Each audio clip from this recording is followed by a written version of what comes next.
এই মেয়ে, এই তুমি 3 দিন কোথায় ছিলে আসোনি? হ্যাঁ, আমার বাবুটার যে এত লস গেল, আমি কিন্তু মাইনে কাটবো 3 দিনের। কাকিমা, বাবার শরীর খারাপ ছিল বলে আসতে পারেনি, তাতেও মাইনে কাটবেন? এই মেয়ে, তুমি এবার কিছু খাবে টাবে না তো? হ্যাঁ কাকিমা, একটু চা হলে ভালো হতো। চা? না, দুধ নেই বাড়িতে, চা হবে না। ঠিক আছে, দুটো বিস্কুট দিন। বিস্কুট আনা হয়নি, তুমি তাহলে নিয়ে এসো। ঠিক আছে কাকিমা, 1 গ্লাস জল দিলেই হবে। এই তুমি কি অঙ্ক শেখাচ্ছ আমার বাবুকে? হ্যাঁ, অঙ্কে তো ফেল করলো।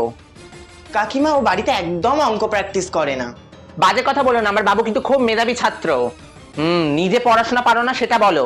আরে আমি পড়াতে এসেছি, তোমাকে পরে ফোন করছি। কাকিমা আবার দেখে ফেলবে। এই মেয়ে, তোমার ফোনটা দাও দেখি। না, ফোন ঘাঁটতে ঘাঁটতে পড়াশোনা হয় না, দাও। তা কত নেবে তুমি একটা সাবজেক্ট পড়াতে? 1200 টাকা। 1200 টাকা? ও বাবা, ওই পাড়ার বিজয় পড়ায় 1100 টাকায় অল সাবজেক্ট, তুমি 1200 টাকা নিয়ে নেবে অমনি? না না, হবে না, তোমাকে তাহলে পড়াতে হবে না, যাও যাও, তোমাকে আর পড়াতে হবে না। এই বাবু চলে